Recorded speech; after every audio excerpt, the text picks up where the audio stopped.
Impala, The Slow Rush is finally here, and I just listened to it, and it's amazing. Now, before getting to the review, don't forget to hit the like button and subscribe, and tell me what you think of the album. Honestly, leading up to this album's release, I was getting more and more disappointed because it just took so long. When he announced the release date last year, it said it was February 2020, and now it's finally February 2020, so I'm glad it's finally February and I just listened to the album. I didn't even realize it was Valentine's Day because this is kind of a romantic album.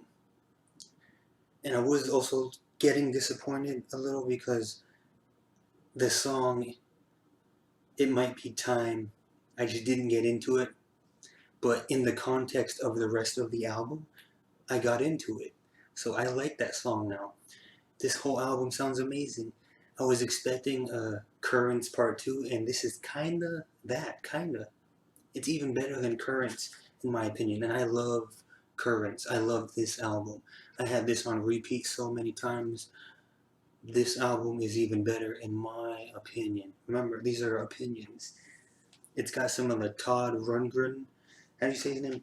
Todd Rundgren vibes. He was inspired by Todd Rundgren. If you're a fan, you probably know this already. This is my favorite Todd Rundgren album, but check that out if you like Tame Impala's sound on Currents and this album, The Slow Rush. Check this album out and Todd's Say Anything.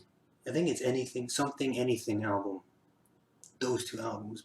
But now let's talk more about this album. Yes, it continues the catchy disco nature of Currents, and I love it. I'm glad the song Borderline was included on the album, but I'm going to talk about the new songs. So the 4 singles, I'm not going to talk about those songs. I want to talk about the new songs. First song, One More Year, mesmerizing. The instrumental, the sonic instrumental, reminds me of the song Lemon by U2. If you don't know that song, if you're thinking U2, you don't know U2, you're thinking U2, that band. Listen to the song Lemon by U2, just the instrumentation, the vibe of this song. Try and tell me it doesn't sound like they have similar vibes.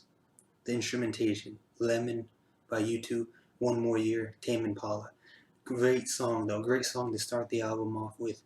It just builds up, and it's just a great, great, mesmerizing song. Next song I'm going to talk about real quick, Instant Destiny. Got to talk about Todd Rundgren again. Reminds me of Todd Rundgren.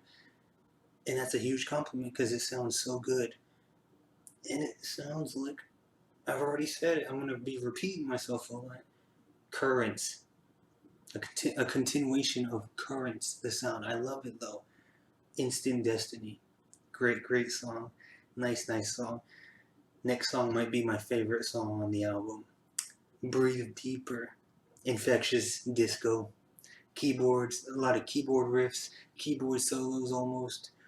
My favorite song, it's a song I can work out to. I can work out to a lot of the songs on this album, but Breathe Deeper is going to be a go-to workout song for me. I love this disco vibe he's doing. Tame Impala is amazing. Amazing. Next song, Tomorrow's Dust. For me, I'm going to be comparing it again. It reminded me of some Radiohead. The instrumentation. Think the Radiohead song, if you know this song, or check it out if you don't. The Radiohead song Reckoner from In Rainbow's album. Check it out. Try and tell me you don't hear a similarity just a little bit, but this is a Tame Impala song. He's not ripping them off or anything, obviously. He's great. It's a beautiful song. Tomorrow's Dust. Next song, On Track. Beautiful. Have I already said beautiful a lot yet? This album is beautiful, but this song, another beautiful song, On Track. It's a build-up ballad, and it reminds me, again, I'm going to compare it to Currents. It reminds me of Love/Paranoia from Currents. It's like a sequel to that song, in my opinion. And I love it. Try and listen to those two songs back to back. On Track and Love/Paranoia. They go so well together. Next song, Is It True? Reminds me of Phoenix, the band Phoenix, on their album Ti Amo. Ti Amo. But of course, again, this is Tame Impala.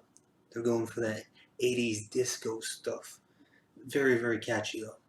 This is probably Tame Impala's most catchiest album. catchy and beautiful, mesmerizing, and he does it so well. More disco.